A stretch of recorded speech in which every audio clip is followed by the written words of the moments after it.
Tov, Bezrat Hashem, on commence notre cours. Alors, j'ai intitulé ce cours le secret des lettres. Il fallait trouver un titre. Le secret des lettres. Donc déjà, Bezrat Hashem, on consacre notre cours, que ce cours aide nos soldats pour la protection, pour la réussite de leur mission, Bezrat Hashem, et pour la guérison de tous les blessés, Bezrat Hashem. Alors, l'étude des lettres, quand on commence l'étude des lettres, il faut savoir que nous commençons un voyage. C'est une aventure. C'est-à-dire que les lettres, on va voir que ce sont les lettres qui sont à la racine, ce sont les particules élémentaires de toute la création et on va voir que, bon, évidemment, c'est absolument impossible de faire ça en 1 heure, même en 6 heures, même en 10 heures. C'est les lettres, c'est l'étude d'une vie. Mais j'aimerais dans ce cours-là vous faire goûter un petit peu, ce que sont les lettres, ces fameuses lettres par lesquelles le monde a été créé et surtout ce que j'aimerais faire, c'est que en tant qu'élève du Rav Yoel, j'imagine, vous avez entendu ces choses-là, mais j'aimerais ouvrir les sources avec vous. On ouvre les sources de Chazal, de nos sages, de la Kabbalah, on va voir, il y a le Tanya aussi, de la Chassidoute, d'accord? Donc on ouvre ensemble les sources, on les étudie et Bezrat Hashem, Bezrat Hashem. Alors avant de commencer, j'aimerais juste vous dire, ceux qui veulent un peu s'approfondir sur les lettres, qu'est-ce qu'il y a déjà? On en a parlé au tout début avec David, mais vous avez le podcast de Nishma, pour ceux qui ne connaissent pas. Vous avez là-bas le dialogue avec les lettres du Rav Yoel. D'accord? Le Rav Yoel là-bas, dialogue avec les lettres, c'est absolument magnifique. Donc vous avez une vue d'ensemble de toutes les lettres, dans laquelle, dans ce podcast-là, le Rav va condenser énormément de notions de Kabbalah, d'accord? C'est chaque mot là-bas est pesé, absolument extraordinaire. Donc en quelques minutes, vous avez l'explication de la lettre. Je vous conseille de voilà, réécouter plusieurs fois, c'est très profond ce que dit le Rav là-bas. Vous avez une vue d'ensemble des lettres. Pour ceux qui sont un peu plus avancés également, qui parlent l'hébreu et le langue du Rav Kook, vous avez le livre Resh Milin du Rav Kook, voilà, en général, il est dans cette édition-là. Vous avez une liste des livres du Rav Kook, Orot HaTorah, Teshuvah, dont le Rav Fison en a parlé, et vous avez Resh Milin. Il existe aussi en édition comme livre à part. Alors Resh Milin, c'est quoi? C'est un livre de Kabbalah du Rav Kook.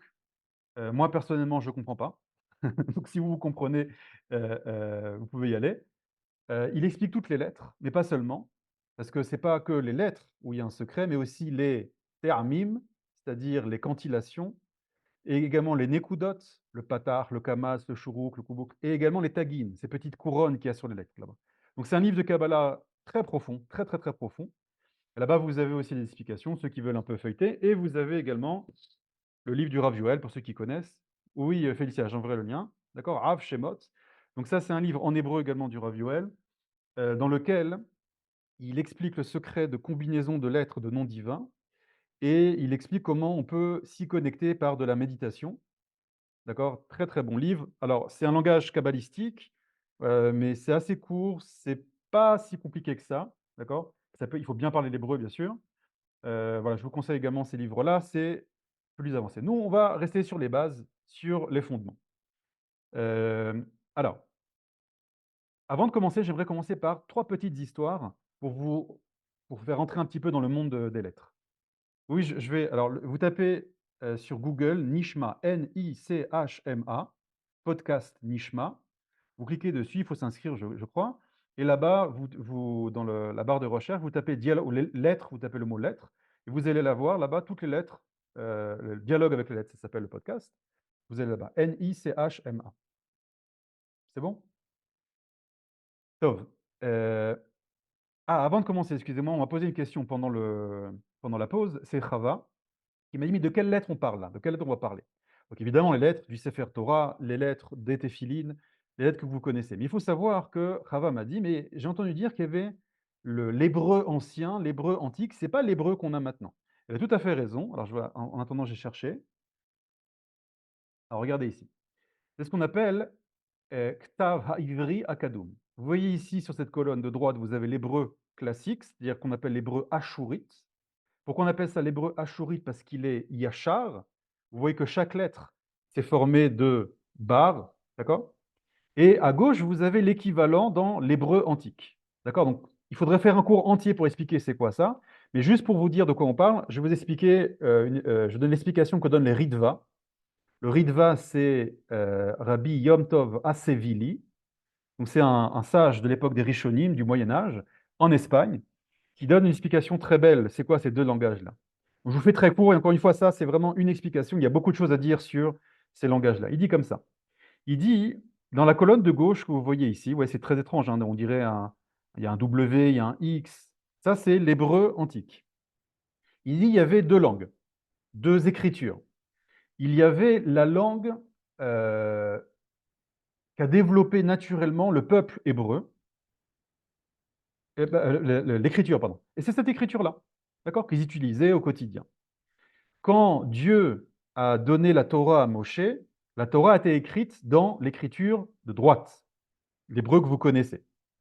Et le Rediva a dit une chose très intéressante, il dit que ces deux écritures ont été transmises de génération en génération en parallèle.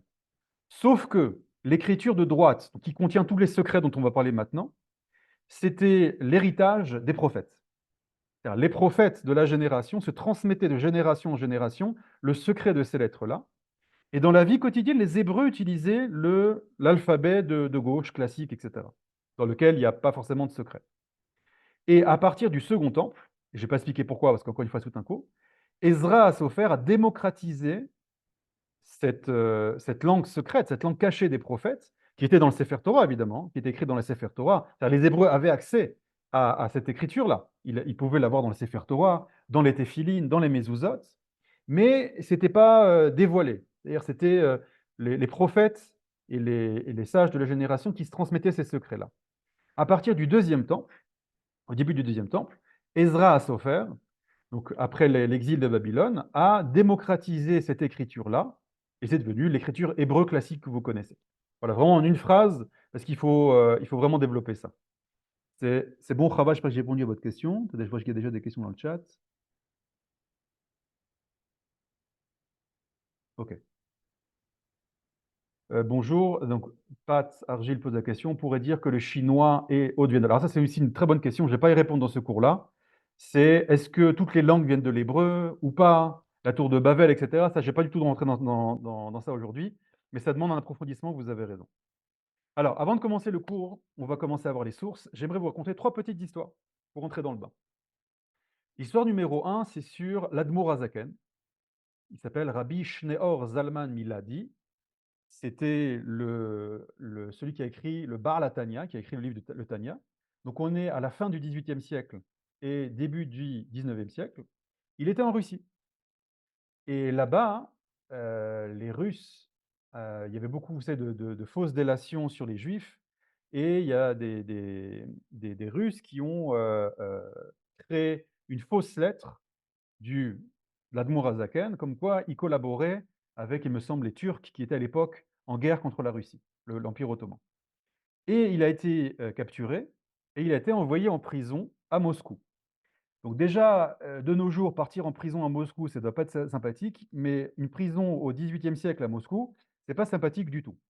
Surtout que ces deux geôliers étaient deux non-juifs antisémites et qui faisaient tout pour faire souffrir le grand sadique. Et il est sorti, le 19 qui se lève, ceux qui connaissent un peu les minagim de Chabad, le 19 qui se lève, il est sorti de prison et il y a tout un inyan là-bas dans la Chassidut Chabad. Il y a une histoire très intéressante qui se passe lorsqu'il était dans les geôles de Moscou. Alors, ces geôliers l'avaient enfermé il avait mis au trou, comme on dit, c'est-à-dire une pièce sans fenêtre, d'accord? Il n'y avait qu'une une petite fente pour amener à manger. Donc, il était dans le noir, complètement dans le noir pendant des semaines, voire des mois. D'accord? Donc, ce n'était pas du tout évident. Et ils aimaient bien se moquer de lui. Donc, les geôliers, des fois, rentraient et se moquaient de lui, le dénigraient, etc. Et un jour, il rentre dans la prison et il lui dit va te coucher, sale juif, il est 10 heures du soir, il faut aller se coucher. Non, lui, souvenez-vous, il n'a pas de fenêtre. Il voit pas, il y a lumière, pas lumière, il est dans le noir tout le temps. Et l'Admour Azaken leur répond pas du tout, on est l'après-midi et il est 2h22. Évidemment, il n'a pas de montre, pas de fenêtre. Et effectivement, on était l'après-midi, il était 2h22. Alors les geôliers disent mais comment tu peux savoir ça? Comment tu peux savoir non seulement qu'on est le jour, et en plus, n'oubliez pas, il est enfermé depuis des semaines, hein. Et comment tu peux savoir l'heure exacte?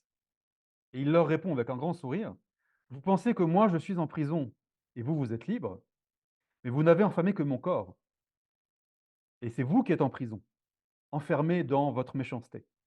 Et il leur dit, vous savez que le monde est composé de lettres, l'espace et le temps sont composés de lettres, et il dit que à chaque instant, chaque jour, chaque heure, chaque mois, chaque année, c'est une combinaison spécifique de lettres de noms divins.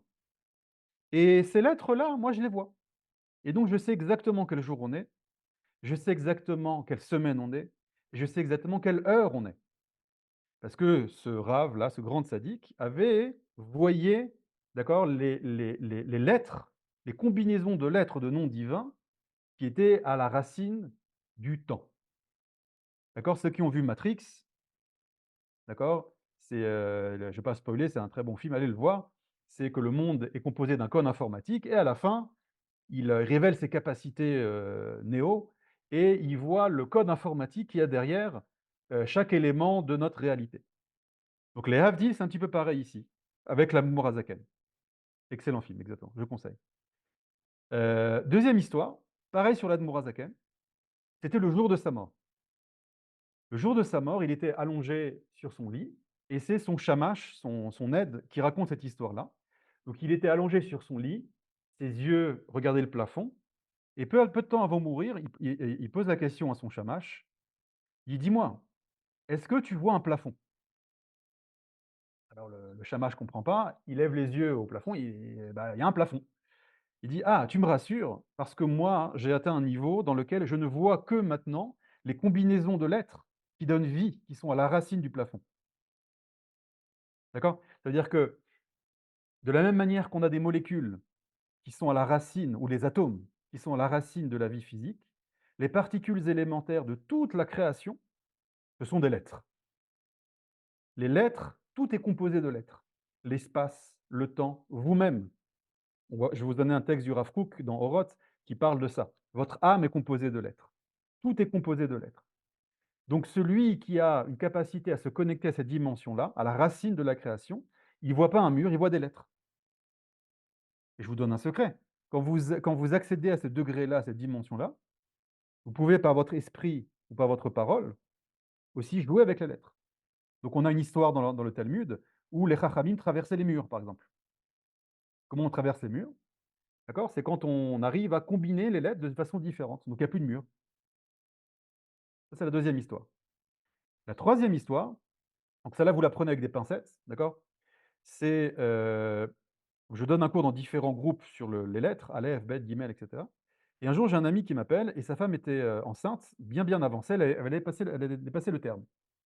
Et il me dit: «Voilà Nathaniel, on a un problème, les médecins, commencent un peu à se stresser, elle accouche pas, elle accouche pas, elle accouche pas. Alors, qu'est-ce que tu as pas un conseil à nous donner?» «Tu as pas à part des tfilotes, j'ai pas trop de conseils». Il dit: «Ah si, peut-être un truc, je sais pas si ça va marcher. J'ai étudié avec un groupe la lettre He».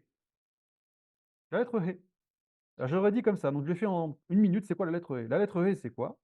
Le Dalet, la lettre Dalet, ça représente la Malchut. Dalet, c'est la même racine que Delet, l'ouverture. Donc la lettre Dalet chez les kabbalistes, c'est la dernière des séphiras, c'est la Malchut, c'est-à-dire c'est une lettre, un réceptacle qui n'a pas de lumière propre, un peu comme la lune, mais qui va recevoir toute la lumière, toutes les énergies des dimensions supérieures. C'est, quand vous prenez l'arbre des séphirotes, d'accord, Keter, Chochma, Bina, Chesed, etc., la dernière des séphiras, c'est la Malchut. Donc chez les kabbalistes, la Malchut correspond à la lettre Dalet. D'accord? C'est une ouverture, c'est une porte vers les dimensions supérieures. Maintenant, Dalet, en hébreu, Dal, ça veut dire aussi pauvre. Il crève la dalle. D'accord? Peut-être ça vient de là. Dal, Dalut, ça veut dire pauvre. Alors qu'est-ce que ça veut dire que la lettre Dalet, elle est pauvre? C'est pas une pauvreté de matériel, c'est une pauvreté de lumière, justement. C'est-à-dire c'est un réceptacle total, la lettre Dalet. Donc elle n'a pas de lumière qui lui est propre. Or, les kabbalistes disent que la Malchut a 2 états. Un état dans lequel elle est obscure, comme au début du mois, on ne voit pas la lune, et un état dans lequel elle est éclairée, comme la lune qui est éclairée par le soleil. Quand elle est obscure, on l'appelle Dalet. Quand elle est éclairée, on l'appelle He. C'est la lettre He. Parce que c'est quoi un He? Un He, c'est un Dalet qui a été fécondé. C'est quoi la petite barre? C'est un Yud qui est inversé. comme le fœtus qui est dans le ventre de sa mère, qui est inversé. Donc je lui ai dit, voilà, en une minute, j'ai fait 1 heure de cours sur ça, mais en une minute, voilà. Donc je lui ai dit, peut-être ça va marcher, que ta femme pense à la lettre He. Qu'est-ce que ça veut dire? Qu'elle pense à la lettre He dans sa tête. La lettre He, c'est la lettre de la fécondation, la lettre de on donne la vie, la lettre qui est fécondée. Donc je lui ai dit: «Oui, pense à ça». Je ne sais pas si ça a marché, pas kabbaliste et cetera, mais pense à ça, peut-être ça peut aider. 2 heures plus tard, je reçois un SMS: «Nathaniel, on est en salle d'accouchement». Il m'a dit ma femme a commencé à penser à ça, tout d'un coup, elle a senti des contractions. Ah non, elle avait des contractions depuis des semaines, mais ça sortait pas. Voilà. Et elle dit, elle a commencé, je dis, bon, elle m'a dit, Nathaniel a dit la lettre E. Elle a commencé à penser à la lettre E. Elle a commencé à avoir des grosses contractions. 2 heures plus tard, elle était en salle d'accouchement. Elle a accouché, bah, au Hachem, d'un bébé en bonne santé. Alors, prenez ça avec des pincettes, évidemment, hein. Je ne sais pas si c'est la lettre E, est-ce que c'est des chilotes, et cetera. Et pourquoi je vous raconte cette histoire-là? C'est pour vous dire que le monde qu'on va explorer maintenant, qu'on va commencer à explorer, c'est tout sauf théorique. Il n'y a rien de plus concret, il n'y a rien de plus profond que l'étude des lettres, mais il n'y a rien de plus concret aussi. C'est-à-dire qu'on va voir que les lettres, on va voir dans la racine du mot hot, d'accord, c'est aussi un canal. Chaque lettre, c'est un canal, c'est une énergie, c'est une lumière qui est spécifique. Je dis une lettre, hein. Évidemment, quand vous combinez les lettres, c'est encore un autre monde. Donc on va voir que chaque lettre, c'est un monde et il faut s'y connecter, d'accord? Et ça apporte, la bracha, la lumière, l'énergie divine dans nos vies. Donc ça, c'était une introduction pour vous montrer que, voilà, on commence à explorer ici un monde absolument extraordinaire. Est-ce que déjà il y a des questions? C'est que l'introduction, j'ai pas commencé. Oui, parce que Toda, en fait, c'est comme si on avait dit la lettre est Toda. Toda, dalet, he. Nachon. Et ça explique tout à fait ce que vous venez de dire. Yafé מאוד, yafé מאוד. Tout à l'heure, on m'a au tout début, on m'a demandé de me présenter et j'ai dit, je peux raconter beaucoup de choses sur moi, mais je dis la meilleure présentation de moi, de dire: «Je suis Nathaniel». Ça veut dire quand vous commencez à comprendre les lettres, la première personne que vous allez commencer à comprendre, comme a dit le Rav Cherki, comment on connaît notre neshama? Il a dit: «Au bout de 84 ans, on peut commencer un petit peu à connaître notre neshama». Mais l'exploration de notre être passe justement par l'exploration de nos lettres. Mmh C'est-à-dire mh. quand on comprend le sens, bon, moi je m'appelle Nathaniel, du Noun, du Tav, du Yud, du Aleph, du Lamed, et ensuite comment ça se combine tout ça, eh ben, je commence un petit peu mieux à me connaître. Et si j'apprends mieux à me connaître, d'accord, en hébreu, da'at, la connaissance, ça a un lien en hébreu biblique, ça veut dire une connexion. Par exemple, toute relation intime entre un homme et une femme dans le Tanakh s'appelle da'at. Vayeda Adam et Chava Ishto. C'est la connexion. Donc quand je connais les lettres de mon prénom, c'est-à-dire je comprends les lettres, eh ben, je me connecte à mon intériorité, à ma neshama. Qu'est-ce que ça veut dire que je me connecte? Ça veut dire qu'il y a des forces qui sont cachées en moi, au profond de mon âme, qui se révèlent dans ma réalité consciente, à ce moment-là. Donc c'est une étude fondamentale, absolument fondamentale, l'étude des lettres. Oui, Meïra, vous avez une question? Oui, bonjour. Bonjour. J'étudie longtemps déjà tout ce qui concerne le Tanakh, la Marchevet Israël, etc. Je dois dire que j'ai jamais entendu parler du sujet de l'être. Avec tous mes rabbins, avec toutes mes midrashot, c'est la première fois que je suis exposée à ça. C'est Et je me étonnant. demande, est-ce que si on... Vous m'entendez là? Oui. Oui, je vous entends très bien. Et je vous demande si on ne connaît pas les lettres, si on n'a pas étudié ça, est-ce que de la même façon on peut comprendre la Torah et les écrits? Alors, déjà, pourquoi on ne vous en parle pas? Parce que ça, si vous, ceux qui étaient là il y a quelques semaines, on avait donné un cours sur le mois de Shvat. Et j'avais commencé un peu à citer les lettres dans le Sefer HaYetzira. Je vais vous montrer tout de suite. Il dit que chaque mois, Dieu a couronné une lettre qui est responsable de chaque mois. Les mois de l'année. J'avais expliqué un petit peu et on m'avait posé la question où on peut trouver ça, des explications sur les lettres. Et j'avais répondu on ne peut pas trouver. Enfin, si, dans les livres que je vous ai transmis là, ici, Resh Milin du Rav Kook, et cetera, le livre du Rav Yoel. Le problème, c'est quoi? C'est que de la Kabbalah. C'est que de la Kabbalah. Donc il y a très peu de livres qui ont été écrits de façon mesouda, ou mesoudarim, de façon ordonnée et claire. Donc vous avez encore une fois le podcast du Rav Yoel, vous avez une vue d'ensemble extraordinaire là-bas des lettres. mais c'est éparpillé un petit peu dans le Zohar, dans les livres de Kabbalah, chez le Harizal, etc. D'accord? Donc c'est pour ça que c'est pas étudié, c'est pas enseigné. Et pour moi, c'est un drame. Comme a dit le Rav Fison au début de son cours, nous sommes la génération de la révélation de la Torah ta Kabbalah, Torah ta Zohar, et c'est un sujet fondamental. Plus que ça, l'objectif final de la Kabbalah, ce sont les kavanot, c'est-à-dire la prière. La prière avec les kavanot. Or, la prière, c'est quoi? La prière, c'est le secret des lettres. C'est-à-dire celui qui prie avec les kavanot, c'est que des noms divins, des lettres, etc. Donc c'est très compliqué, hein, c'est très avancé, ça dont je vous parle.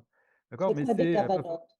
les kavanot, c'est-à-dire que quand vous dites le mot baruch, d'accord? Regardez, Baruch je vais Hashem. vous donner un exemple. Bien sûr. Je vais vous donner un exemple. Dans les Sidurim de Mekoubalim, on le voit. Mais même avant. נכון. Ça, c'est toutes les sources que je vous ai préparées. Hop, hop, hop, on va aller à la fin. Hop, voilà. Est-ce que je peux avoir... Est-ce qu'il m'autorise Word? Non, il ne m'autorise pas. Il ne m'autorise pas. Il est fâché. Alors, on va prendre une autre page. Regardez, Meira. Voilà. Prenez le mot... Est-ce que tout le monde voit l'écran? כן. Ok. Regardez, là, je vais vous expliquer une kavana. Chat. C'est-à-dire, c'est pas, je ne rentre pas dans les noms divins, etc. Vous lisez le mot Baruch. D'accord? Vous faites une bénédiction à Dieu, vous priez Baruch, Ata, Adonai. Qui peut me donner une mauvaise traduction du mot Baruch? Une mauvaise traduction. Béni. Voilà, merci beaucoup. Béni sois-tu, bénédiction, tout ça, etc. C'est une très bonne mauvaise traduction. Ah, il y a André Dan qui nous dit livre extraordinaire sur nos lettres hébraïques en français, l'alphabet sacré de Josie Eisenberg et Adin Chezas. Très bien, il y a Féméode André, donc vous pouvez essayer de les voir là-bas. Donc Baruch, évidemment, ça ne veut pas dire béni, on bénit pas Dieu, ce n'est pas une bénédiction. D'ailleurs, le mot bénédiction en français vient du latin, bene, ça veut dire bueno, bien, diction, dire. D'accord? Il y a ici toute la culture chrétienne qu'il y a derrière, c'est-à-dire un peu la formule magique. Vous savez, le grimoire avec la formule magique. C'est-à-dire le fait que tu vas dire une parole, indépendamment de qui tu es, indépendamment de ton degré moral, cette parole va te faire accéder au paradis alors que tu es quelqu'un de mauvais intérieurement. Ça, c'est la vision de bénédiction. Le mot baruch n'a absolument rien à voir avec la bénédiction. Le mot baruch, quand vous voulez vous comprendre un mot en hébreu, il faut voir la racine. C'est quoi la racine du mot baruch? Berer. Berer. Genou. Genou. Tout à fait. Donc il y a plusieurs mots qu'on peut faire avec ça. Il y a le mot berer, qui veut dire un genou, et il y a le mot brecha. Brecha. Brecha, c'est une piscine. Piscine, oui. Okay. Quel rapport entre baruch, entre genou et piscine? Alors retenez bien, si des mots en hébreu ont la même racine, ils sont connectés. רגע, Oui, allez-y. il y a aussi ici lié au Geffen. Avracha, vous avez raison. Avracha. C'est l'essentiel, je crois. Avracha, c'est le marcotage. Le marcotage. Marcotage, exactement. Alors, vous voyez là, juste, je n'ai pas du tout prévu de parler de ça, hein, d'accord? Je réponds à vos questions et vous voyez, on commence déjà. Juste pour vous expliquer, c'est quoi le mot baruch? Le mot baruch, quand vous dites le mot baruch dans la prière, qu'est-ce qui se passe? Vous utilisez ces lettres-là. Les kabbalistes vont vous expliquer, c'est pas que tu bénis Dieu. C'est pas que, rien à voir avec la bénédiction. Les lettres sont créatrices. Je vais vous amener les sources. Quand tu dis le mot baruch, tu crées maintenant une brecha. Tu crées un réceptacle. Tu crées une piscine. C'est quoi une piscine? Une piscine, c'est un réceptacle qui va recevoir de l'eau. C'est quoi un genou? Le genou, c'est le membre qui va connecter le cerveau, le cœur, les éléments élevés du corps avec les pieds, les éléments bas. C'est aussi le je et le nous. C'est aussi le je et le nous. Exactement. Le je et le nous. Donc le barour, quand tu dis le mot barour, c'est quoi la kavana? C'est l'intention qu'il y a derrière. Tu crées, vont dire les kabbalistes, c'est pas que tu bénis Dieu, chas v'shalom. C'est que tu crées maintenant un réceptacle dans ta réalité, dans notre réalité. Tu dis barour. Donc tu crées maintenant un réceptacle. Ata veut dire venir. Donc ce réceptacle-là, tu lui amènes maintenant quoi? Yud ke vav ke, le tétragramme, c'est-à-dire la rachamim. Ça veut dire que tu commences ta prière avec ton esprit et ta parole et les lettres que tu vas utiliser a créé maintenant un réceptacle. Ça, c'est Baruch. Donc ça, c'est ce que je vous dis, la Kavana Meira, simple. Vous ouvrez un livre de kabbaliste, vous avez énormément de combinaisons là-bas, de lettres, etc., des choses profondes qu'on ne va pas en parler maintenant. Oui, Rabbin Messan, allez-y. Ah, pardon. Je vais lever la main. Oui, excusez-moi. Euh, Oui, allez-y. oui. Effectivement, nous avons vu avec Rav Yorel que l'enseignement de Rav Kook qui dit que la Neshama est composée de lettres. Et aussi le monde et tout, comme vous êtes en train de le dire. Donc, comme nous avons vu avec Rav Cherki ce matin, qu'il faut être à l'écoute de la Neshama, il me semble qu'il faut au préalablement la connaissance des lettres. Pour écouter la Neshama, c'est se connecter aux lettres et pouvoir dévoiler enfin, leur contenu, quoi. Exactement. Chazak ou Baruch. C'est pour ça que je vous conseille beaucoup ce livre-là. C'est le Rav, là, donne des combinaisons de lettres dans lesquelles on peut méditer. D'accord? Vous pouvez Merci, méditer Rav. les lettres. Juste déjà le tétragramme, hein, Yud Ke Vav Ke. D'accord? Mais voilà. Mais le mieux, c'est déjà connaître chaque lettre, comprendre chaque lettre. D'accord? Et après, comprendre les combinaisons. D'accord? Nathaniel, Oui. ce réceptacle dont vous parlez, c'est en moi que je le crée, c'est ça? Alors, c'est pas seulement en vous. C'est-à-dire, la prière, comme vous remarquez, la prière n'est pas une prière personnelle. Quand vous parlez au pluriel. Elohenu, Melech Haolam. Donc, quand vous créez ce réceptacle-là, vous créerez le réceptacle dans le monde. Ah, Chaque jour, le dimanche, c'est pas le lundi. Le dimanche, Dieu veut révéler dans le monde une lumière particulière. Le mois de Nissan, c'est pas la même lumière que le mois de Hadar. La troisième année de la Shemitah, l'année de la Shemitah. La 43e année du jubilé, c'est pas comme la 50e année. Donc, chaque jour est absolument unique. Donc, vous combinez le jour, la date, le mois, la semaine, etc., etc. Donc, là, je vous donne les grandes lignes, évidemment. Et quand vous priez, voilà, là, on est dimanche, on va prier, on prie le dimanche. Dites le mot Baruch, vous créez un réceptacle dans le monde. Non, ce n'est pas que vous qui le créez. C'est toutes les personnes qui prient en même temps.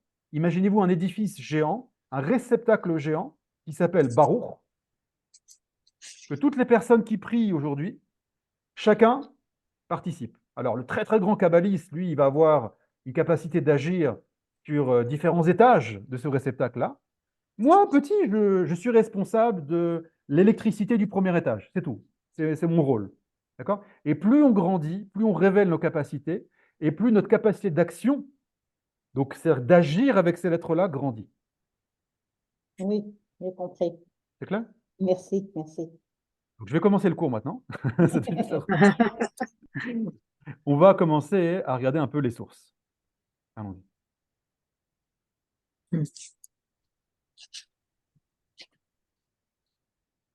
OK. Alors, on commence déjà par les choses assez basiques, les choses que vous connaissez. Pirkei Avot, je vais zoomer un petit peu. Be'asara ma'amarot nivra ha'olam. Donc, c'est ce que je vous ai dit, c'est que le monde il a été créé par 10 ma'amar. 10 ma'amar, on va traduire ça par parole, bien qu'il y ait une différence entre ma'amar et dibour. Donc, par 10 paroles, Dieu a créé le monde. On voit ces 10 paroles-là. Les sages disent qu'il y a marqué 9 fois Vayomer, Vayomer dans la paracha de Bereshit.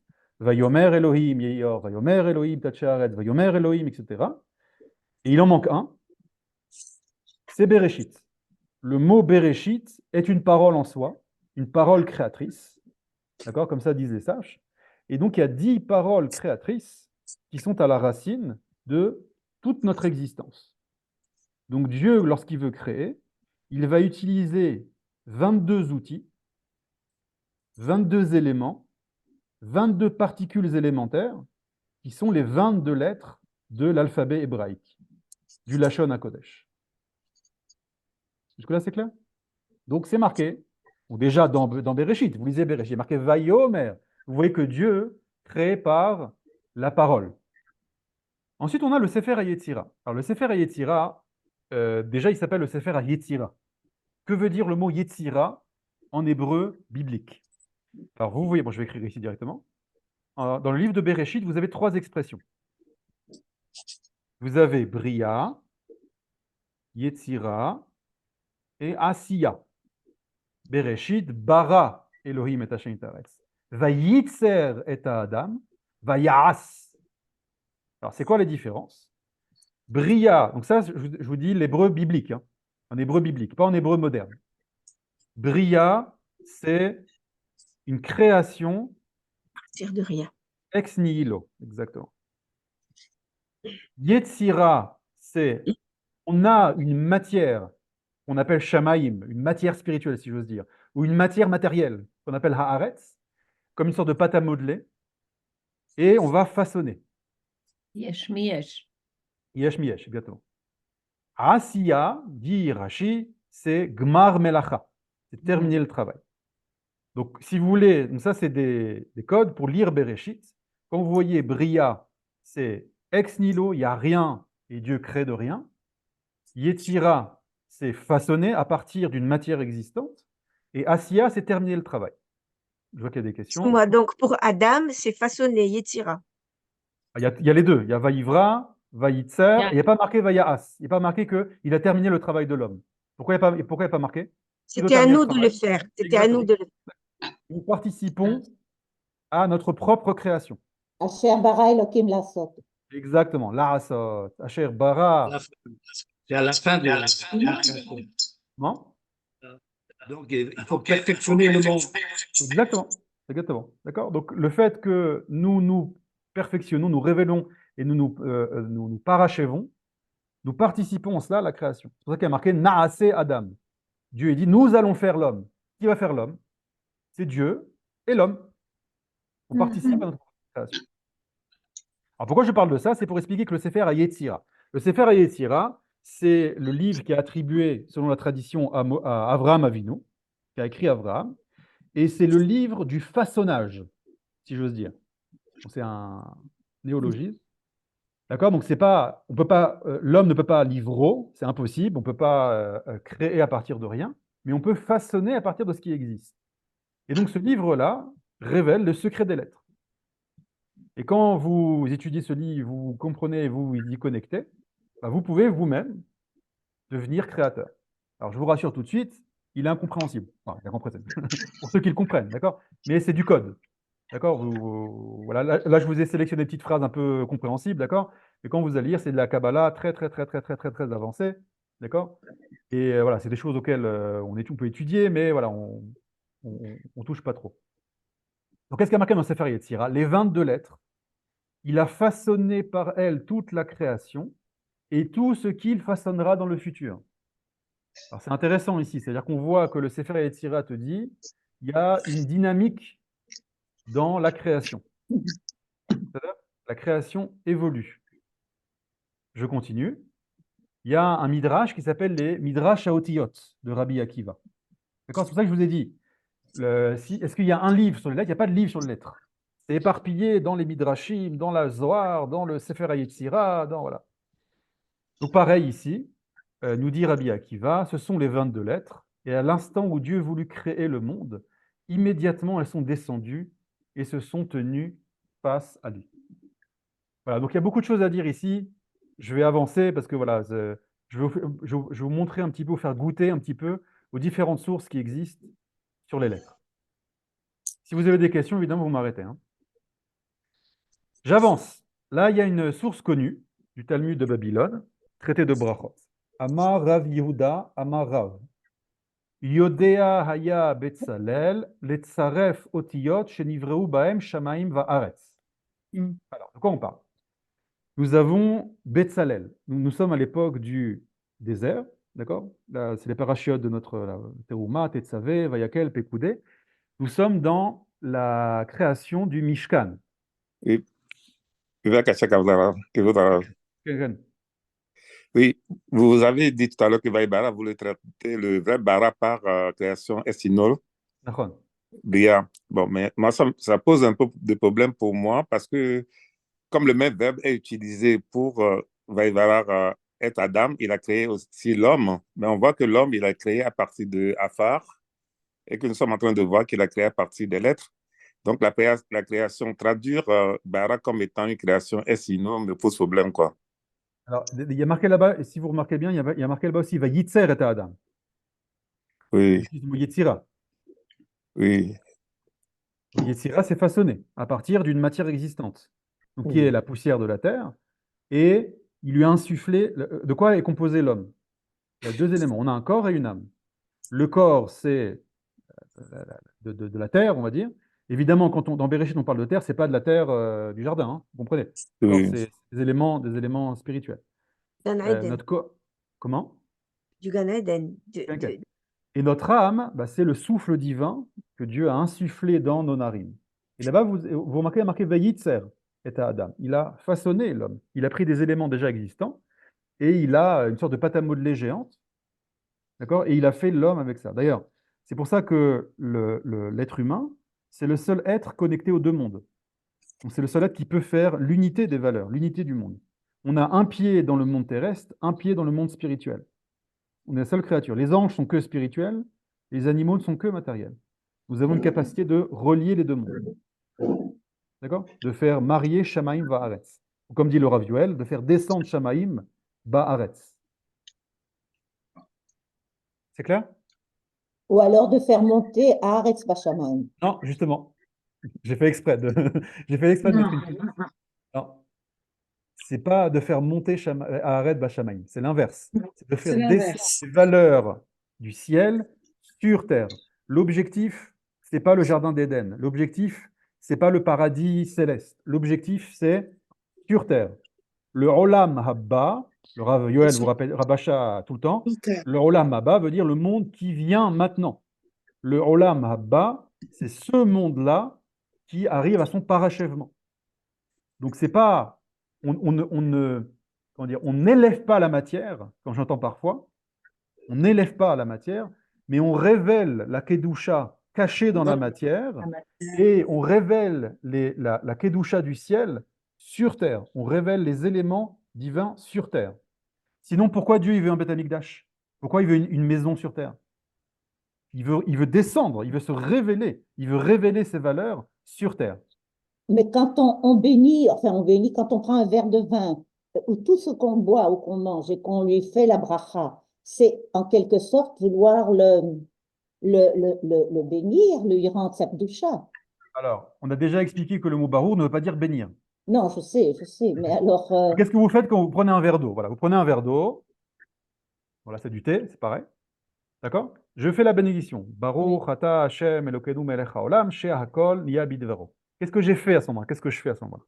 C'est pas que j'élève la matière. Mon thé, tout d'un coup, devient spirituel. Je fais deux choses. Un, dans le thé, ça c'est le Rav Kook qui parle de ça, il dit qu'il y a deux catégories de kedusha, deux catégories de sainteté. Il appelle ça le Kodesh Sheba Kodesh et le Kodesh Sheba Teva.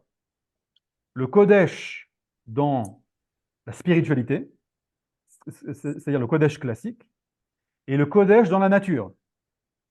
Alors qu'il y a un secret, c'est que dans la nature est caché de la Kedusha. Dit le Rav Kook, la Kedusha cachée dans la nature est plus grande que la Kedusha céleste classique. Puisqu'elle est plus grande, elle est plus difficile d'accès. C'est pour ça que tu peux te balader dans le monde terrestre et ne voir aucune Kedusha. Tu vois juste de la matière. Donc il faut creuser. Il faut percer les différentes couches de matière pour révéler la Kedusha cachée dans la matière. pourquoi elle est plus grande? Pourquoi elle est plus grande? Parce que les kabbalistes disent que plus un élément a sa source qui est haut, plus il peut se révéler dans des degrés bas. C'est-à-dire, disons comme ça, qu'est-ce qui est plus facile? De révéler la Kedusha dans le monde des anges, où tout est parfait, tout est tov, il n'y a pas de mal. Donc révéler les valeurs divines là-bas, c'est facile. Donc il n'y a pas besoin d'une Kedusha qui est puissante, qui a beaucoup d'énergie.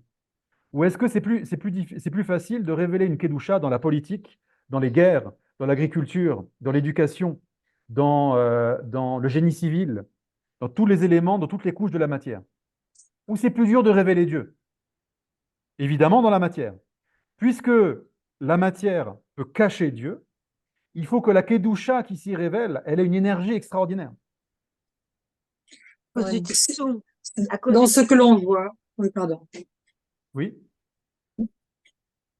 Non, je voulais dire que c'est dans ce que l'on voit, c'est plus difficile de révéler Dieu, parce qu'on le voit. Exactement. Regardez, vous avez accès à quelle énergie plus facilement? Est-ce qu'à l'énergie d'un générateur, d'accord, qui alimente 500 watts, ou au cœur d'une centrale nucléaire? Évidemment, générateur, je peux toucher au bouton, je peux tirer etc., etc. Alors que avant d'arriver à un cœur nucléaire, vous avez des soldats, vous avez des murs, vous avez etc., etc. Pourquoi? Pourquoi c'est caché? Parce que l'énergie est beaucoup plus grande là-bas. Mm. Vous comprenez? Donc, c'est ce que dit le Rav Kook. Il dit, et d'ailleurs, ça, c'est la Kedusha qui est cachée dans la terre d'Israël. C'est Dans la logique. terre d'Israël, il y a de la Kedusha. C'est pour ça que la terre est Kedusha, d'accord, est sainte. Alors, en fait, il y a l'arc de chat dans tout, même dans une pierre. Exactement. Bien sûr. Bien sûr. Bien sûr. C'est pour ça qu'au Beth Amikdash, il y avait des sacrifices. Le korban signifie karov. Karov, ça signifie s'approcher. Donc, c'est faire la connexion. Il y a des sacrifices animaux, des sacrifices végétaux et des sacrifices minéraux. D'accord. Et C'est quoi apporter de la farine ou de l'eau au Beth Amikdash? c'est ce que fait Yaakov. Yaakov, quand il trouve les pierres, c'est ce qu'il comprend. Exactement. Exactement. C'est pour révéler la Kedusha dans les pierres, dans l'eau, dans les minéraux, dans les végétaux, dans les animaux. Et les dans les- pierres se mettent ensemble alors. Tov. Je continue. Il y a. Attendez, je vois des questions sur le chat. Excusez-moi. Alors, nous avons Fabienne qui nous dit: sans corps, l'âme ne peut se réaliser dans ce monde, et sans âme, le corps meurt. Il y a du divin dans la notion. Exactement. Esther nous dit: la lumière se dévoile du haut vers le bas. Exactement. Jacob, c'est comme diviser l'atome. J'ai pas compris ça. Et Jimmy dit: dans le profane. Si vous pouvez expliquer vos questions, s'il vous plaît, Jacob et. En fait, je voulais, Jimmy. excusez-moi, je voulais juste dire, ça se révèle aussi dans le profane, parce que vous nous avez dit ça se révèle dans la politique, ça se révèle dans, mais est-ce que dans le profane aussi, Bien sûr. ça C'est quoi, se c'est révèle? c'est quoi la politique? C'est du profane. Il y a de Non, la mais moi quand je dis le kedusha profane, dans la c'est-à-dire politique d'Eretz Israël. Oui. dans quelque chose qui est assourd. Ce que j'entends par profane, c'est quelque chose qui est assourd. Est-ce qu'il y a de la kedusha dans des choses assourd? Non, profane, c'est pas assour, Jimmy. Assour. Profane, c'est chol. Il y a des choses. Il y a deux choses. En hébreu, il y a kodesh et chol. D'accord? Kodesh et chol. On traduit par saint et par profane. D'accord? Manger du chocolat, ça s'appelle un acte profane. D'accord? Mettre les téphilines, c'est un acte kadosh. Donc, un acte, le fait de manger, c'est un acte profane. Dans le Kodesh et dans le profane, il y a Astur et Moutar. D'accord? Par exemple, mettre les téphilines, c'est un acte kadosh. Maintenant, c'est Astur de mettre des téphilines qui sont roses. Il faut que les téphilines soient noires. D'accord? Donc, il faut mettre des téphilines noires. Pareil, manger, c'est un acte profane. C'est Astur de manger sans faire la bénédiction. Vous comprenez? Donc, Alors, profane, oui, c'est j'ai compris, mais pas alors je kadosh. répète ma question. Est-ce qu'il y a il y a de la kedusha dans la partie Chocolat. assour? Chocolat, évidemment. Non, dans le Hassour, non. Le Hassour, c'est autre chose. Ta question, c'est dans le Hassour? Exactement. Ok. Donc ça, c'est une question qui est très intéressante. Il y a aussi. Alors, il a fait. Alors, on va répondre comme ça. Puisque Dieu a tout créé, Dieu est aussi à l'origine du mal. Il a aussi créé le mal.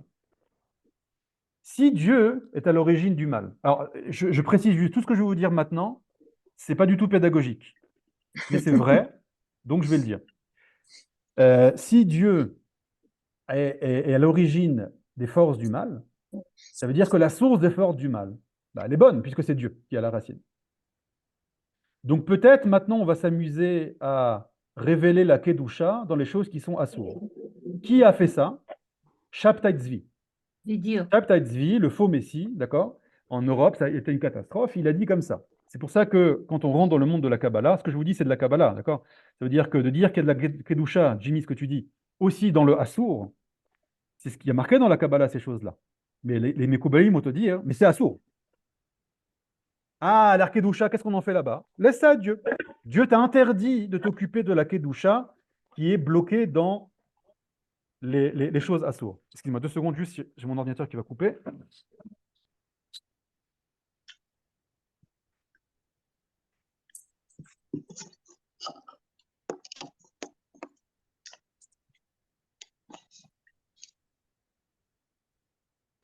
Ok, donc, qu'a dit Shabtai Tzvi?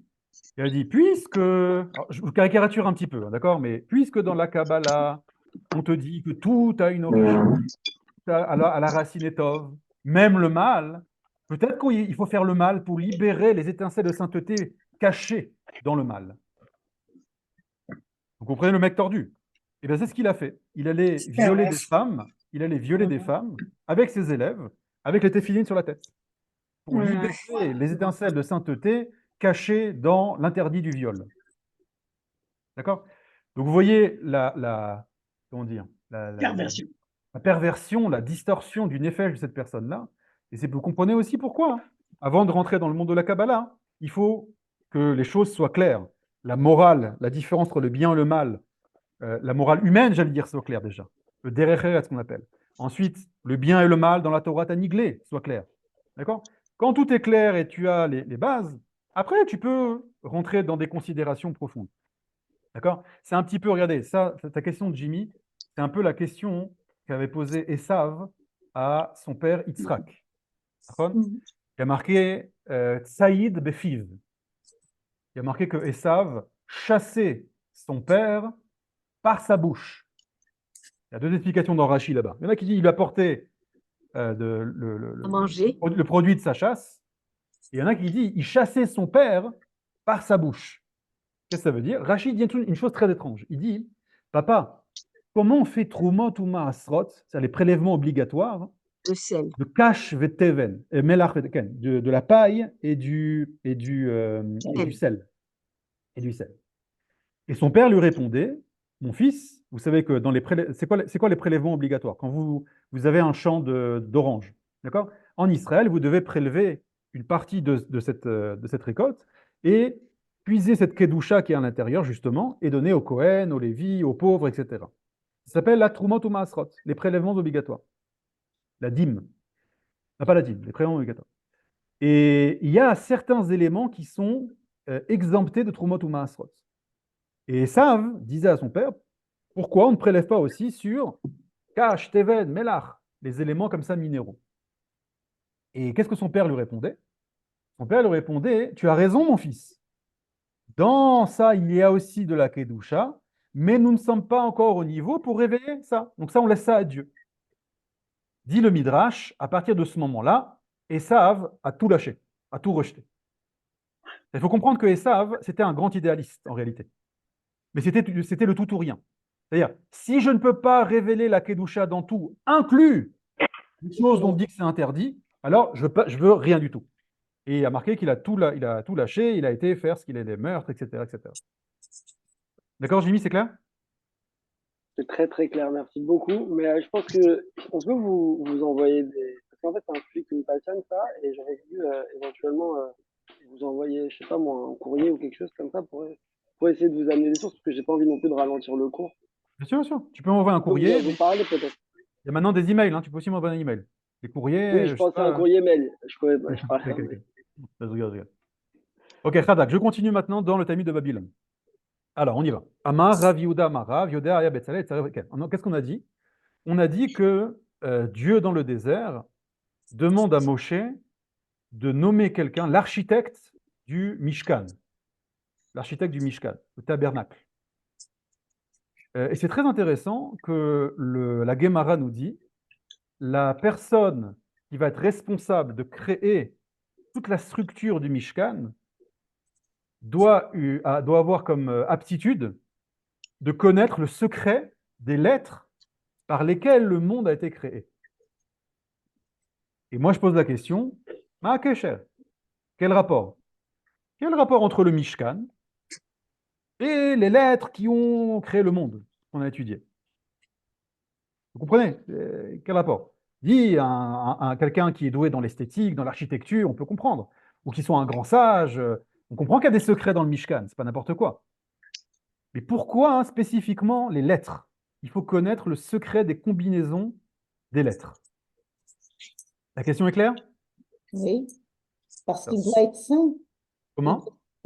L'homme qui va faire le Mishkan doit être avant tout un homme saint. Alors, dis-moi, un homme saint. Et vous avez raison, ça doit être un homme saint. Mais pourquoi un homme qui doit connaître... Il y a des hommes saints, ou un homme tzaddik, qui forcément ne connaît pas forcément... C'est une condition sine qua non ici. Il faut connaître le secret des lettres pour pouvoir créer le Mishkan et ses ustensiles. Pourquoi? Pour les précisions, justement. La combine doit être exactement comme les lettres. La combine du Mishkan doit avoir ses précisions. Alors, la précision, il y a fait, il y a fait. Alors, on va expliquer. Mais est-ce que c'est aussi l'énergie tellurique? C'est-à-dire que d'avoir cette conscience de cette énergie-là par rapport aux lettres? Alors, il y a fait, exactement. En fait, il y a, si la Gemara nous dit ça, vous comprenez qu'il y a un lien d'âme entre le Mishkan et le Beth Amikdash et le monde. Il y a un lien d'âme, un lien de vie. Alors, je vais expliquer c'est quoi. C'est quoi le Mishkan ou le Beth Amikdash? Le Beth Amikdash, c'est notre monde en miniature. C'est ce que nous disons Khatan et Kala. Exactement. Mishkan, Mita, Kissé, Shulchan, Venet. Exactement. Exactement. Je vais dire ça un peu différemment. C'est-à-dire notre monde, c'est un Mishkan ou c'est un Beth Amikdash en grandeur nature. Donc en fait, c'est la même chose. Le Beth Amikdash, c'est notre monde.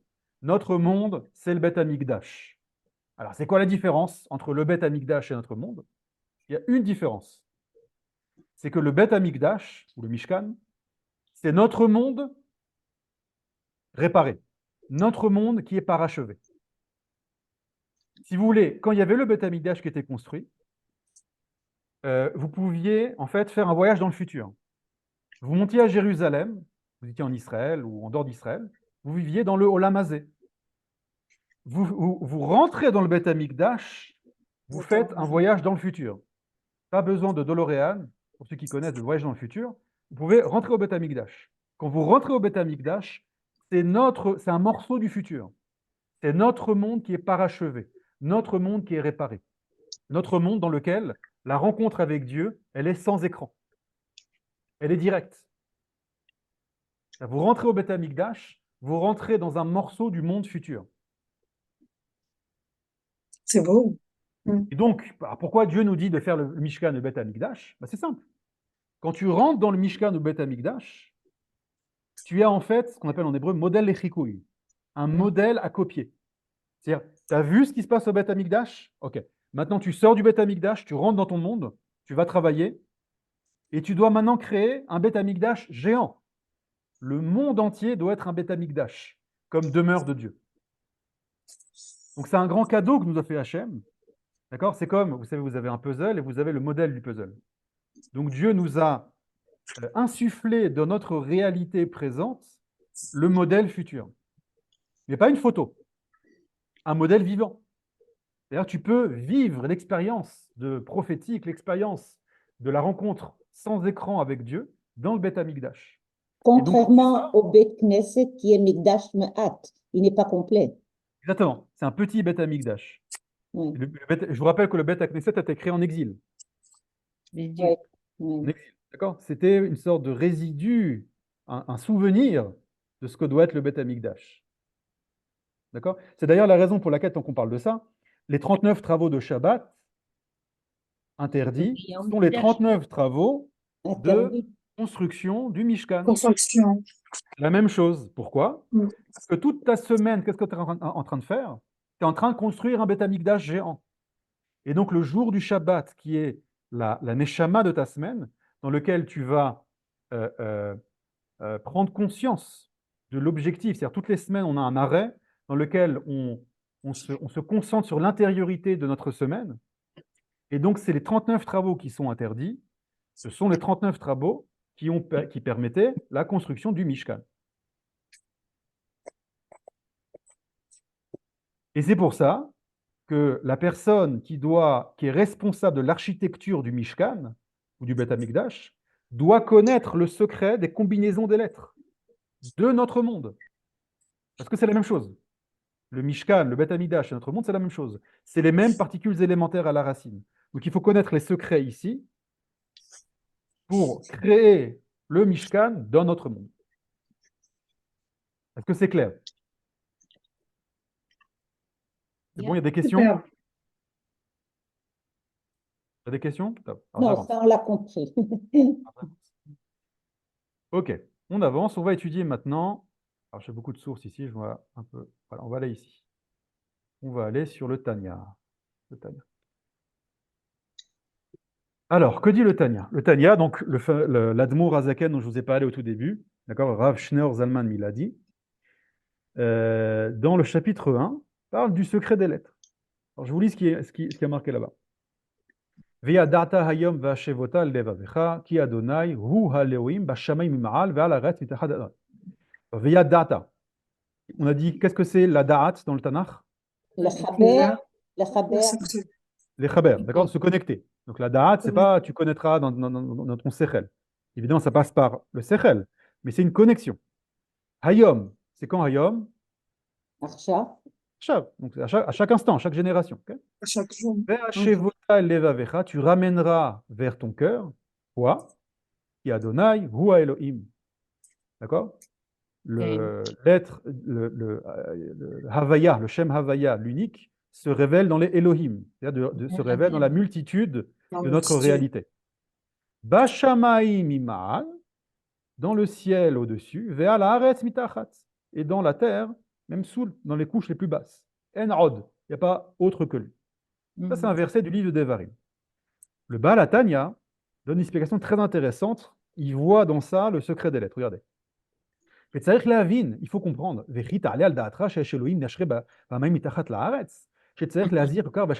que ça veut dire? Tu dois ramener à ton cœur qu'il y a Dieu dans le ciel, Dieu dans Qu'est-ce que ça veut dire Dieu, Dieu sur terre, Dieu dans le ciel, quoi? Il y a Dieu qui patauge dans l'eau. Qu'est-ce que ça veut dire ça? Ineketiv.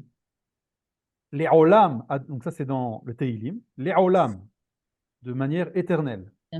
Adonai, Shem Havaya, Devarecha, ta parole, Nitzav, elle est en équilibre, Bashamaim, dans le ciel. Ça, c'est un pasouk de Teilim. Grâce à ce pasouk-là, l'Admour Azaken va nous expliquer ce verset-là. Regardez. Ou Piresh à Baal Shem Tov, le Baal Shem Tov qui était le maître du Baal HaTanya. Zichrono Livrecha. Qui Devarecha Shea Marta. Je répète le pasouk. Le'olam, éternellement. Adonai, Dieu. Devarecha, ta parole. Nitzav Bashamaim, se tient dans le ciel. Le Baal Shem Tov veut expliquer. Qu'est-ce que ça veut dire que ta parole se tient dans le ciel? Dit comme ça. De quelle parole on parle qui est dans le ciel? Dit le Baal Shem Tov. Vayomer Elohim yehi rakia betoch hamaim vi mavdim ben maim laim. Quand Dieu a dit les mots et a sorti les lettres, Yehi rakia betoch hamaim, tevot veotiot elu, ces mots et ces lettres, hem nitzavot, elles se tiennent en équilibre, ve'omdot, et se tiennent debout, le'olam, éternellement, betoch rekia hashamaim, dans le firmament du ciel. Ou melubashot betoch kol harekiim le'olam le'hayotam, et ces lettres-là s'habillent et descendent de couches, donnent une vitalité à différentes couches inférieures pour les faire vivre. Kedirtiv, comme il y a marqué, Udvar Elohenu Yakum Le'olam. La parole de notre Dieu, Yakum, ça veut dire elle se tiendra debout, elle fera exister éternellement. Udvarav Chayim Vekayamim Laad. Dit le Baal Shem Tov, les paroles de Dieu sont une parole vivante et existante à chaque génération éternellement. Traduction. Dit le Baal Shem Tov et dit le Baal HaTanya, quand Dieu a dit les mots Yehi Rakia, Yehi Or, Tatshe Haaretz, ces mots-là qu'il a sortis, qui viachol de sa bouche, d'accord? Ces lettres qu'il a fait apparaître dans notre réalité, ces lettres-là sont la racine de toute l'existence. Donc il y a une structure qu'on appelle Shamaim. Cette structure, elle vit grâce à 4 lettres, Shin, Mem, Yud, Mem, Sophit. Ces lettres Shamaim sont gravées, Kivyachol, dans le ciel, et font vivre à chaque instant le degré spirituel qu'on appelle Shamaim. Donc c'est ce que j'ai expliqué au début. C'est de la même manière que dans le monde physique, Les particules élémentaires sont les atomes et les molécules. D'accord? Vous prenez 2 atomes d'hydrogène, un taux d'oxygène, ça fait de l'eau. Eh bien, la structure qu'on appelle Shamaïm, c'est-à-dire tous les éléments célestes, les éléments qui font vivre cette structure-là, c'est les lettres Shamaïm. Shin, Mem, Yud, Mem, Sophit. C'est clair jusque-là? Clair. Regardez ce qu'il dit, il va plus loin. Si seulement ces lettres-là disparaissaient, mais un seul instant, elles retournent à leur source. C'est quoi leur source? Dans la pensée divine, dans la volonté divine. Ayu kol hashamaim ayin ve'efes mamash. Toute la structure qu'on appelle shamaim deviendrait néant et efes. Ensof. Ensof. Annulée totalement, mais immédiatement. Vehayu kelo hayu klal. Et c'est comme si qu'elle n'avait jamais existé. איך הם יכולים להסתלק? Non, il dit, c'est pour te dire à quel point les lettres donnent la vie à tout. Dieu ne veut pas les enlever. Mais si il retirait ces lettres-là, tout disparaîtrait. Tout disparaîtrait. D'accord? Pour ça, il dit nitzavim. Hein? C'est pour ça qu'il dit nitzavim, qu'ils sont en équilibre. Exactement. Il y a un équilibre. C'est du travail d'orfèvre que fait Dieu ici. Ça veut dire, c'est les lettres-là sont à leur place. La combinaison de lettres est à leur place. D'où l'importance de maintenir le langage dans son ordre. Exactement. Et de là, on comprend. Actuellement, il y a tellement justement de la sémantique des mots est en train de se perdre. On est en train de perdre beaucoup de choses au niveau de tous les langages. C'est grave par rapport à justement à cet ordre cosmique. Vous avez tout à fait raison. C'est pour ça qu'il faut faire 2 choses. La première chose, c'est comprendre le sens des lettres. Et la deuxième chose, c'est comprendre le sens des mots. Quand je dis le sens des mots, ce n'est pas le sens kabbalistique, etc. Je dis leur sens à l'origine, c'est-à-dire dans l'hébreu biblique. Si vous voulez comprendre un mot d'hébreu, voilà, le mot barour, je veux comprendre le mot barour, vous devez revenir à l'origine. Vous devez revenir dans le Lashon HaKodesh utilisé par Dieu dans la Torah. D'accord? Le Malbim donne une méthode, c'est un grand commentateur de la Torah, il dit, si tu veux connaître l'essence d'un mot, regarde dans la Torah, là où le mot apparaît la première fois. C'est-à-dire le premier jet dans lequel le mot apparaît, c'est l'essence du mot. D'accord? Et après, tu comprendras tout le reste. Donc, vous avez tout à fait raison, il faut revenir aux sources. Et puisqu'on est la dernière génération de la fin du processus, il faut revenir aux sources. Justement, parce qu'on est la génération qui va connecter. D'accord? On est appelé des nains sur l'épaule des géants. Mais puisqu'on est sur l'épaule des géants, ça veut dire qu'on voit plus haut que les géants. Donc il faut qu'on ait en nous toutes les sources. D'accord? Et les sources, c'est les lettres. D'accord? Et vous comprenez une chose? Une question. Esther nous dit Sham Maim, exactement, Rav Yoel. Et Elisheva nous dit c'est comme le DOS, si un élément de DOS était effacé, toute la structure de l'ordinateur s'écroulerait. C'est pour ça que je vous dis allez voir le film Matrix. Exactement ça. C'est un film très biblique là-bas. Vous avez tout à fait raison. C'est une très belle métaphore, ce film Matrix, de notre réalité, si vous voulez. D'accord? Mais vous comprenez une chose ici importante. Alors, je voulais en parler après, mais je vais en parler maintenant, sinon j'ai plus beaucoup de temps. Vous comprenez qu'une lettre, la lettre que vous voyez, voilà, ici, je vous ai montré le lettre Bereshit. Voilà. Vous avez Bereshit. Ces lettres-là du Tanakh, c'est quoi? Vous comprenez que la lettre bête qui est marquée ici, c'est la fin d'un très très très long processus. C'est-à-dire que la lettre est un vêtement. La lettre est un habit. Je vous donne un exemple. Quand je parle maintenant, j'utilise des lettres. Vous imaginez, essayons de nous approfondir sur tout le processus qu'il faut pour que la lettre et mes paroles s'ordonnent et sortent. Ça commence par une volonté. Cette volonté se structure en pensée. Cette pensée arrive dans le monde de mon conscient. Quand je parle de pensée, ce n'est pas l'intellect. Hein. Je parle de la chokma, la pensée première. Oui. La volonté, c'est le keter. Voilà, c'est ici. D'accord, vous avez ici. Vous avez le keter, c'est la volonté. si vous avez la chokhma. Ensuite, ça passe par tous ces éléments qu'on appelle les midot, c'est-à-dire le mot, le message que je veux vous transmettre rentre dans le monde de mes sentiments, dans mon cœur. Ensuite, ça agit sur le monde physiologique. Ça passe par les poumons et le diaphragme. Donc, c'est un souffle intérieur qui commence à monter en moi. Ça arrive dans les cordes vocales. Tout d'un coup, on a une vibration des cordes vocales. Ensuite, ça arrive dans les résonateurs que sont la bouche. Ensuite, on a de la vapeur qui sort. Et ensuite, on a la lettre. Je voulais résumer ici.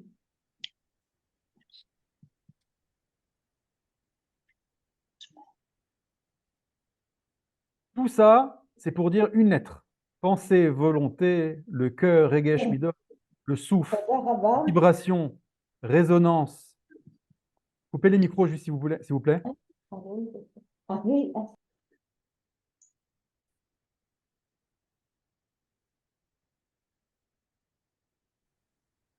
n'entendent pas. Rav, on vous entend plus. Vous avez coupé votre micro. Ouais, vous m'entendez? C'est bon? Ouais. Ok. Vous comprenez que la lettre, c'est la fin d'un très très long processus. Imaginez-vous une source d'eau avec un fleuve. Si vous allez à la source, vous avez de l'eau infinie, transparente. Ensuite, cette eau-là va se déverser par le courant dans le fleuve. Et qu'est-ce qu'elle va faire cette eau-là? Elle va drainer beaucoup de choses. Des minéraux, du sable, de la terre, des pierres, des bouts de bois, des poissons. Et moi, je suis à la fin, je vais boire cette eau-là. Qu'est-ce que je bois? Je bois la source d'origine qui est infinie, qui est transparente, et qui a drainé avec elle beaucoup d'éléments. Et bien les lettres que nous utilisons, les lettres qui sont à la racine de la création, c'est un très long processus qui nous est révélé. Et donc, si j'arrive à me connecter aux lettres, je peux faire le chemin inverse. Je peux revenir à la vapeur, à la résonance, à la vibration originelle, au souffle originel, ou à la pensée, ou à la volonté divine originelle. Donc vous comprenez que quand je me connecte à la lettre bête, comme c'est Dieu qui l'a dit, eh ben, je me connecte à tous ces éléments qui ont été drainés, toutes ces lumières, toutes ces énergies divines, jusqu'à la racine de la pensée originelle, la pensée divine, la volonté divine, qui m'apparaît sous cette forme de bête. Donc c'est extraordinaire. Et grâce à ces lettres-là, je me connecte à la racine de la vie. Et donc, moi-même, qui est formé de lettres, comme l'a dit tout à l'heure, je ne sais plus qui avait dit ça, vous avez vu que le Rabuel. Donc, quand je rencontre les lettres de la Torah, qui sont les lettres de la volonté, du souffle divin, eh ben, mes lettres, moi, c'est clair. C'est-à-dire, j'ai un souffle intérieur, j'ai mes lettres de Maneshama qui se révèlent dans ma réalité. J'ai mon énergie profonde qui se révèle. Est-ce que c'est clair ce que je dis? Oui. Ce que je vous ai dit là, c'est exprimé chez les kabbalistes dans un terme qu'ils appellent Tanta. Tanta. Tanta, c'est un chapitre dans le Etz Chaim. C'est des rachetevot, c'est des acronymes de Te'amim, Nekudot, Tagin, Veotiot. Donc pour expliquer ça, il faut des mois d'études de Kabbalah, du Harizal, etc. C'est compliqué. Je vous le résume en quelques phrases. Disent les kabbalistes que vous avez tout un processus céleste qui part des Te'amim. D'accord, Ta'amim, c'est les cantillations, la musicalité des lettres, qui arrive dans un monde qu'on appelle le monde des Nekudot, le monde des voyelles, A, I, E, d'accord, la lettre dans la Torah, elle nous apparaît que la forme de la lettre et que les tagines, les petites couronnes qui sont au-dessus. Mais dit le Harizal, il y a deux mondes encore cachés au-dessus. Il y a le monde des Théamim, le monde de la musique de la lettre, et le monde des Nekudot, le monde comment prononcer la lettre. Oui, Jimmy, tu as une question? Oui, j'ai une petite question, c'est qu'en fait, pour reprendre le schéma que vous avez donné tout à l'heure, il me semble que la lettre ne peut pas s'exprimer sans sa voyelle. Donc, Raison. c'est-à-dire que quand elle passe par tout le chemin et qu'elle s'exprime à la fin, qu'elle sort par la bouche, elle sort toujours avec une voyelle ou alors c'est une lettre muette. Mais par exemple, le bête de Bereshit, eh ben, il a une voyelle. C'est pas possible que l'essence même de la lettre est toujours liée à sa voyelle. Donc comment gérer cette partie-là Alors c'est pour simple. Dis le comprendre? Harizal, regarde, dis le Harizal, que la Je lettre, c'est vois un qu'en ustensile. Oui, mais en hébreu, les voyelles, elles sont cachées. justement, c'est ça. C'est-à-dire il y a ici, quand vous lisez la Torah, il y a deux mondes cachés qui n'apparaissent pas. C'est le monde des voyelles et le monde de la musique de la lettre. Ce qu'on appelle les ta'amé amikra. Mhm. D'accord? Ça veut dire que là, ce qui vous apparaît, ce n'est que l'habit de la lettre. Ce n'est que l'habit, c'est qu'un ustensile.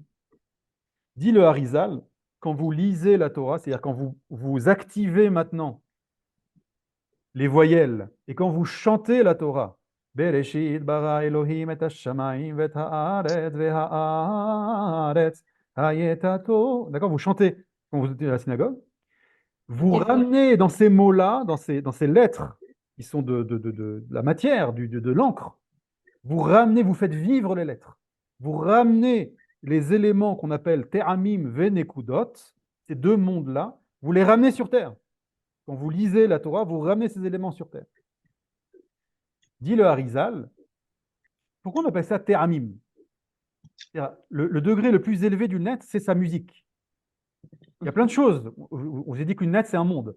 Une lettre, elle a un nom, Aleph, Bet, elle a une forme, elle a un blanc qui est caché derrière, elle a un blanc qui est caché autour, elle a une note de musique qui lui est attribuée, elle a une sphira qui lui Donc c'est un monde, elle a une couleur. Et dit le Harizal, le degré le plus élevé, ça va être les termim, la musique de la lettre. D'ailleurs, en hébreu, le mot ta'am, que veut dire le mot ta'am? Ça veut dire deux choses. C'est-à-dire le goût Sens. et aussi le sens des choses. Donc c'est très intéressant. Ça veut dire que vous avez deux façons de vous connecter aux mots de la Torah. Une première connexion, c'est ce qu'on fait maintenant. C'est une étude intellectuelle. On explique, on pose des questions. Donc on comprend le sens de la Torah par notre intellect, par une étude, par un limoud. C'est la première connexion. Mais il existe une connexion. Ça fait appel au sens, Oui. excusez-moi. J'ai Ça pas fait entendu. appel au sens. Ta'am, c'est le goût et l'oreille. Non, non, le sens, non, la raison. Le sens des choses, c'est la raison des choses. Oui, ta'am, on dit ta'am aussi. D'accord? Maï ta'ama dans la Gemara. C'est quoi la raison? D'accord? Dans la Gemara. Ta'ama. Donc, dit le Harizal, tu as un autre canal de connexion aux lettres, à cette parole de Dieu qui s'exprime dans les lettres, c'est la musique. C'est la musique. C'est pour ça que, à travers. Pourquoi on lit la Torah le lundi, le jeudi et le Shabbat? Personne ne comprend ce qu'on lit. Et on lit vite, même les rabbins. On lit tellement vite. C'est pas une étude. C'est pas une étude classique, mais c'est une étude différente. C'est-à-dire, on se connecte à la compréhension de la Torah, on goûte à la Torah par la musicalité des lettres. Donc c'est très important d'écouter la Torah à la synagogue, au moins le Shabbat, d'accord? Parce que vous vous connectez à la parole de Dieu qui se cache à travers ces lettres-là, et vous vous connectez sur un canal qui est différent de l'étude classique que vous faites, c'est le canal de votre âme, c'est-à-dire le canal de la musique. On dit que les ta'amim, pardon, monsieur. On dit que les ta'amim sont une exégèse par elles-mêmes. J'ai pas entendu, Yitzhak. Les ta'amim sont une exégèse, entre autres, par elles-mêmes. Exactement. J'ai vu aussi dans le chat, j'ai oublié, vous avez raison.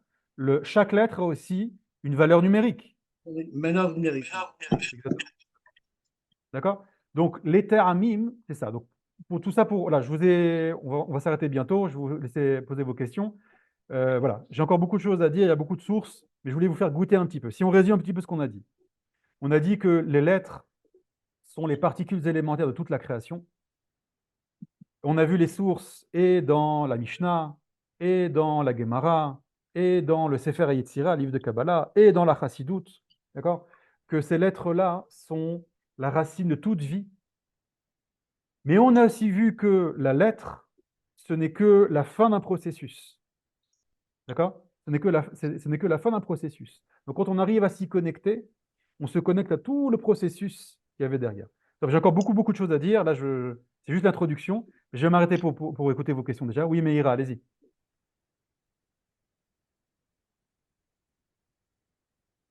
Alors, en attendant, on n'entend pas. En attendant, il y a une question sur le chat. Elisheva qui dit la mélodie ashkénaze et séfarade est différente. Le sens est bien sûr, le sens est différent. Vous avez la mélodie ashkénaze, séfarade, irakienne, yéménite. Chez les Ashkénazim, vous avez différentes mélodies. En Afrique du Nord, vous avez tunisien, marocain, algérien. D'accord?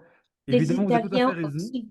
Italien, vous avez raison. Donc, chaque Les mélodie. Borno ou de Rome, ils sont très Exactement, différents. Livourne, etc. Bien sûr, il y a le judaïsme de Rome, de Livourne, etc. Donc, s'il y a différentes mélodies, c'est qu'il y a différentes connexions à la Torah. Et c'est pas pour rien.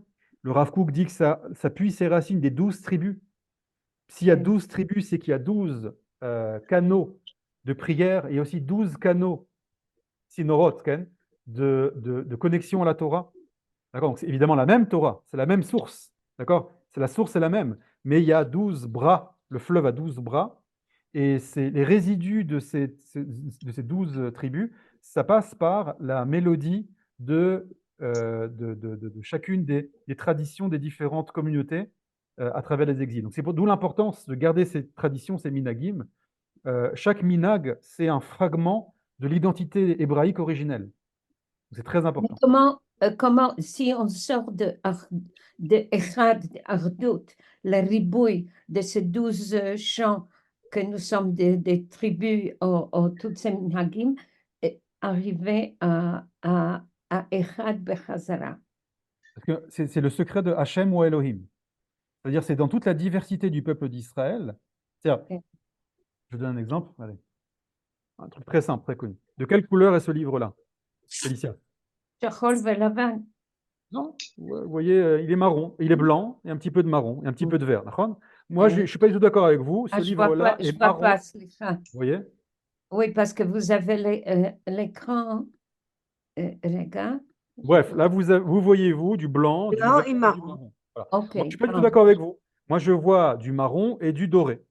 Et on va être en marloquette. Mais pas du tout. Mais t'es fou, Nathaniel. Okay. C'est blanc et c'est vert. Tu vois pas. Mais non. Okay. C'est simple. D'accord? Donc, chaque tribu, c'est un aspect du divin unique qui se mitpatsel, d'accord, comme une sorte de prisme, d'accord, qui va se subdiviser dans toutes les couches de la réalité. Et chaque tribu a pour responsabilité de révéler un rayon de ce soleil originel. Il y a Meïra juste qui lève la main depuis longtemps. Oui, non, moi j'ai du mal à comprendre comment une mélodie qui nous est parvenue il y a, je ne sais pas moi, 3000 ans ou 2000 ans, comment elle peut être la même mélodie qu'il y a à ce moment-là? Comment se transmet une mélodie? Le Gaon de Vilna a dit à ses élèves, si je n'avais pas été rabbin, j'aurais été musicien. Parce que la musique est le langage de l'âme. Avec la musique, on peut ressusciter les morts. Avec la musique, on peut tuer. C'est le langage divin. J'ajoute à ça ce que dit Rabbi Nachman de Breslev. Dans la Torah, Resh Pebet, qui est très connu, ceux qui connaissent le Likutei Moharan, elle est très longue, donc je fais vraiment en 30 secondes. Il dit, quand tu fais une introspection, arrête de regarder le mal qu'il y a chez toi, regarde le bien qu'il y a chez toi. Essaye de trouver une étincelle, une Nekuda Tova, totalement pure. Alors, tu vas commencer à creuser, et tu vas voir que tout d'un coup, tu trouves une Nekuda Tova, mais qui est un peu... il y a des sigim, il y a des scories qui l'entourent. Alors continue à creuser et cherche chez toi une seule Nekuda Tova, une seule étincelle totalement pure, totalement bonne. Et c'est impossible que tu n'en aies pas, parce que chaque être sur Terre, même le plus mauvais, en a une. Quand tu vas faire ce travail intérieur et retrouver cette étincelle pure, totalement qui est chez toi, ça peut être une parole que tu as dite, ça peut être un trait de caractère, ça peut être une action, ça peut être une pensée, peu importe. Tu vas te rendre compte qu'il y en avait une deuxième. Alors pourquoi tu ne les as pas vus? Tu étais tellement occupé à voir le mal qu'il y a chez toi et à te culpabiliser que tu ne te rendais pas compte que tu avais ces deux étincelles totalement pures qui étaient chez toi. Et il dit, et continue ce voyage intérieur, et tout d'un coup, tu vas tourner une troisième, puis une quatrième, puis une cinquième. Et tout d'un coup, tu vas découvrir dans ton intériorité comme a dit tout à l'heure le Rav Cherki, il faut se connecter à son âme, des centaines, des milliers, des myriades de Nekudot Tovot. Et tout d'un coup, quand tu vas toutes les révéler, enfin y avoir accès, tu vas te rendre compte que ces Nekudot Tovot sont en réalité des notes de musique. Et tu vas te rendre compte que dans ton intériorité, tu as des milliers et des millions de notes de musique. Ces notes de musique sont les composants de ton âme. Et quand tu les as toutes découvertes, tu pourras les assembler pour enfin chanter la symphonie de ton âme. Amen. Pourquoi je vous raconte ça? C'est pour répondre à la question de Meir. Merci. C'est-à-dire que la musique, c'est quelque chose qui est du domaine du roi HaKodesh, qui est du domaine de l'âme. Donc, toutes ces traditions et ces musicalités qui se sont formées au fur et à mesure de l'histoire d'Israël, c'est quelque chose de très, très intérieur, qu'on appelle le roi HaKodesh du âme Israël. Vous comprenez?